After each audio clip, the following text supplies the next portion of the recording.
힘들어? 한 2시간 배드민턴 쳤네. 존나 힘듭니다. 나는 살 빼고 이거는 운동시키고. 안녕하세요. 안녕하세요. 네.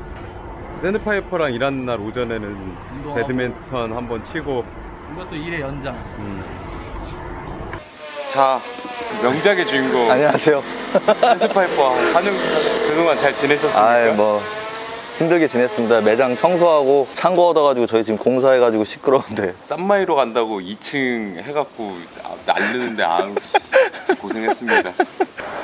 일정 얘기를 조금 하면 지금 내가 타겟데이를 11월 15일 잡고 있어. 이미 그것도 시즌 오프 들어가는 시점이라 이제 그 시즌을 놓치면 봄까지 그치. 기다려야 돼서 좀 너무 늘어질 것 같아서 지금 오늘이 9월 25일인데 그러니까 한 달 반 남았네. 후드, 맨투맨이라고 보면 언제 지금 생산 들어가야 됩니까? 이것도 되게 케이스 바이 케이스인데 뭐 공장이 뭐 갑자기 일이 없어서 놀고 있으면은 진짜로 뭐 빠르면은 뭐 2주 안에도 나오는 부분이고 늘어지기 시작하면 이것도 뭐 한도 끝도 없이 늘어지는 부분이라 내가 대충 생각했을 때는 2주 안에 움직임이 있어야 2주 후에는 발주가 나가야 된다. 2주에서 3주 정도 안에는 늦어도 부자재 라벨 같은 거는 한 열흘이면 만들지. 그치 일주일에서 열을 잡아야지.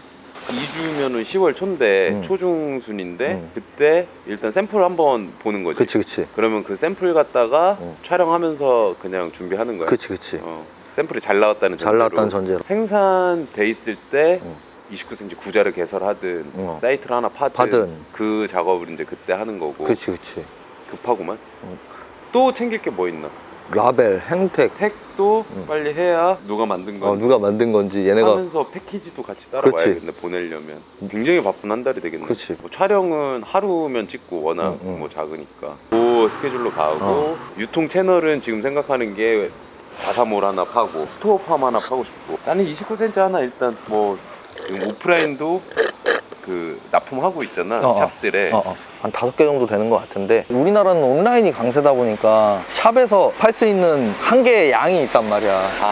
샵에서 보고 온라인에서 사고. 샵 가지고는 이게 자금이 한계가 있는 거야. 그러니까 근데 그거는 네가 어떻게 할 수 있는 부분이 아니야. 어떻게 할 수 있는 부분이 아니야. 그래서 계약이 보통 어떻게 돼? 위탁이 있고 위탁이 있고 사입이 있고. 어떤 개념입니까? 사입은 일단 그쪽에서 물건을 다 사가는 거지. 완부를 돈을 주고 사가는 대신 재고도 그 사람들이 다 떠안는 거고. 그렇지. 대신 이제 내가 마진을 많이 주는 거고. 위탁은 거기서 파는데 나중에 안 팔린 물건들은 시즌이 끝나면 다 역으로 돌아와. 그냥 네 건데 그냥 잠깐 갖다 놓는 거지. 대신 이제 수수료를 사입보다 내가 더 많이 먹지. 장단이 있어. 근데 브랜드는 사실은 근데 사입으로 처리해버리는 게 제일 좋긴 하네. 그치. 재고, 내 눈에 재고가 안 보이니까. 지금 비율이 어떻게 돼요? 나는 사입이 더 많긴 많아. 근데 이제 잘 위탁을 거의 줬지 처음에. 그러니까 그치 뭐 쥐뿔 없는데 쥐뿔 없는 위탁으로 진행하다가 계약을 이제 바꾼 거야. 그렇지. 잘 나가기 시작하거나 그러면 다음 시즌에는 그렇지. 사입으로 한번 해보고 계속 바뀌어. 뭐 이해를 못하진 않아. 그분들도 당연히 이거를 가지고 그렇지. 공생을 해야 되는 입장이니까. 오프라인에다가 뭐 사입이든 위탁이든 뿌리는 게 맞아. 온라인이 너무 강세라 온라인 쪽 비중이 많아져야 결국엔 돈이 되는데 그럼 거기에 집중을 하는 게 맞다. 나는 너가 그게 맞다고 생각을 해. 우리가 15일 날 이제 막 판매를 시작했다. 유의해야 될 것들이 뭐가 있나?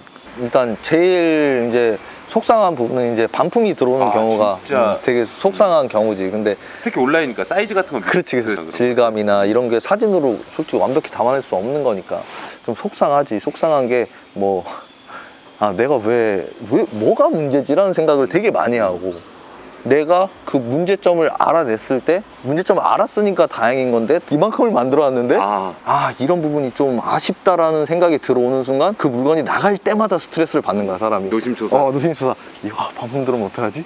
이 뭔가 자기 브랜드 아니면 자기 이름을 걸고 뭔가를 만들어서 팔 때는 되게 스트레스를 되게 많이 받는 일인 것 같아. 사람들의 평가에도 되게 자유롭지 못하고 내 만족도에서도 되게 자유롭지 못하고 이런 것들이 막 스트레스가 겹치면 진짜로 힘든데 내가 그래서 이거를 하면서 내가 버릴 것들을 버린 게 그거야.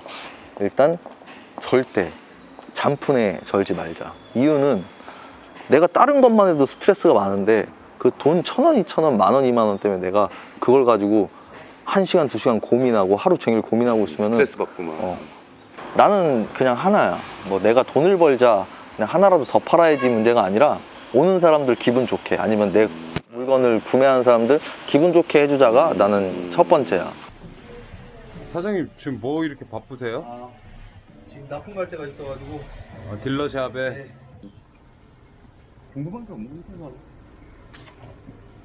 보통 옷 만드는 공장은 어느 동네로 가야 있어? 공장들은 진짜로 우리나라 엄청 많아. 사람들이 창신동, 신설동. 그쪽에도 많고, 그치. 현목동, 중화동, 멀리 가면은 조금. 장위동, 창동, 뭐 깔렸어 공장이. 나는 어릴 때 이제 공장 하면 이렇게 진짜 공장. 그런 컨테이너만. 그런 거 이렇게 생각했는데 그냥 방이지 뭐. 방이야. 어. 이런데 2층에 불빛이 좀 이상해서 올라가 보면 미신기 돌아가고. 뭣도 모르고 들어가면 호구 잡히기 딱 좋은. 딱 좋지. 그냥 눈탱이 그냥 그렇지, 제대로만. 그렇지. 나도 물론 눈탱이도 많이 맞아봤고, 그래야 돼. 눈탱이 안 맞으려면 좀 이 일에 좀 잘 아는 사람들을 섭외를 해서 그 사람한테 조언을 듣고 같이 들어가거나. 그러니까 수수료를 좀 주더라도. 주고, 그러니까 다 똑같은 것 같아. 뭐 돈을 이 사람한테 줄 거냐 저 사람한테 줄 거냐, 결국엔 나가는 돈이다. 결국엔 나가는 돈인데 아무것도 모르는 상태에서 그냥 막 들이대면 나처럼 모르니까 맞는 거지. 가서 아무것도 모른다. 내가 하는 방법은 그거였어. 옷을 하고 있는 사람들 영역 안에 어떻게든 뭐 직원으로 들어가든 뭐 관계를 만드는 게 제일 좋긴 하지. 그거를 되게 간과하는 것 같아요. 그러니까 공장이라는 기계화가 사실은 많이 안 돼 있잖아. 처음 하는 사람들은 항상 이렇게 기성품 분량이 없는 것만 보지만 그렇지. 사실 분량률이 굉장히 높아. 생각보다 어이없는 사고도 너무 많고, 어쩔 때는 사고가 나면 이게 열이 받는 게 아니라 그냥 웃길 때도 많아. 아, 이게 뭐야 이렇게요. 아니 무슨 어떻게 이런 실수를 할 수가 있지? 그렇게 생각이 되는 경우도 많고. 딜러샵 같은 경우에는 이제 우리나라에 전국에 샵이 몇십 개 있을 거 아니야? 여러 방법이 있지. 가가지고 직접 그냥 물건 저 이런 사람인데 한번 받아주세요. 결국엔 영업이야. 아니면은 내가 진짜 얼굴을 보고는 못하겠다. 그럼 둘 중에 하나야. 메일을 보내든가 사업을 접어야 돼. 철판 깔. 그렇지. 결국에는 다 똑같은 것 같아. 어떤 일이든 어쨌든 영업이 되게 중요한 문제니까 결국엔. 온라인 같은 경우는 거의 메일이지. 계속 보내는 거지. 이런 사람이고. 올 때까지. 그렇지. 약간 이력서 보내는 걸 비슷하네. 그렇지, 똑같은 거야. 입소문이 나기 시작하면은 역으로 제안이 들어오는 경우도 많이 있지. 나도 처음에는 이제 내가 다 찾아다니고 뭐 인사드리고 해서 소개받고. 물건을 넣고 했는데, 이제 나중에는 이제 나한테 역으로 들어오는 것도 꽤 많았어. 택배 같은 경우는 어떻게 선정했어? 택배는 나는 원래 저쪽 사무실 있을 때 CJ를 썼는데 이쪽 사무실로 옮겨면서 알아보는데 몇 개가 있었어. 우리 집에 이제 택배를 시키면 오는. 근데 지금 거래하시는 한진택배 사장님이 되게 사람이 좋으시더라고. 이 업체를 바꾼 이유가? 사장님이 좋아 보여서. 기사님이 좋아서. 그게 근데 되게 큰 이유일 것 같은 게 매일 2번씩 오고. 그렇지. 그러니까 이게 사람의 태도가 되게 중요해. 그러니까 좀 믿을 만한 분인지 이런 거 선정했지. 가격 내고를 할 거 아니야. 처음에 할 때 그렇게 얘기 안 하는데 사장님이 되게 정중하게 원래 얼마에 쓰셨습니까? 그러길래 얼마에 썼습니다. 죄송한데 저는 그 가격에는 제가 힘들 것 같습니다. 사장님 정말 죄송해요. 그 가격에 쓰시고 싶으면 원래 거래하던데 한번 연락을 해서 그렇게 하시는 게 나을 것 같습니다. 난 그게 되게 좋았어. 그래서 가격 올렸어? 솔직하다. 올렸어. 한 몇백 원 올렸어. 근데 거짓없이 하는구나. 막 그게 싫어. 이럴 때 막 이거 턴 다음에 막상 딱 가면은 어쩌고 저쩌고. 응대를 잘하더라고. 응대는 마인드는 하나야. 그러니까 이분이 사가실 때 기분 안 나쁘게. 좀 배웠었어? 일하면서? 원래 나 일하던 편집샵의 스타일은 그거야.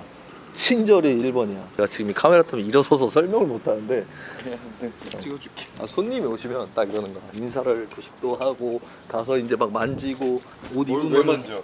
그러니까 옷을 입어보면 옆에서 계속 이렇게 만져주고 테를 잡아주고 잡아주고 옆에서 뭐가 어떠니 저떠니 하고 딱 바지를 입었다 그러면 딱 무릎을 꿇어.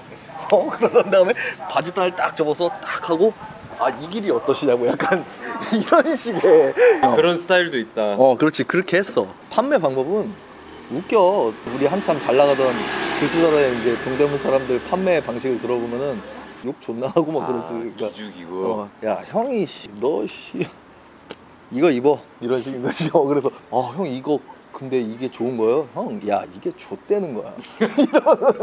그러면 방법이 없는 거지. 그 사람들이 압박이 오는 거야. 사람이 이걸 안 사고 나가면 좆될 것 같아. 그러면 그렇게 파는 사람들도 많이 있었고 되게 많아. 판매 방법은 그냥 자기 스타일인 거네. 자기 스타일인 거야. 나 같은 경우에는 내가 판매를 할 때 장점은 나는 어쨌든 사람 부담 주는 게 너무 싫어. 왜냐면 내가 그래. 내가 싫으니까. 옷가게를 갔는데 누가 옆에 붙어 있으면은 아 미칠 것 같아 사람이. 아니 좀 막 식은땀 나고 옆에 있으니까 불편하니까. 야 차 많네. 그럼 이 정도 하자.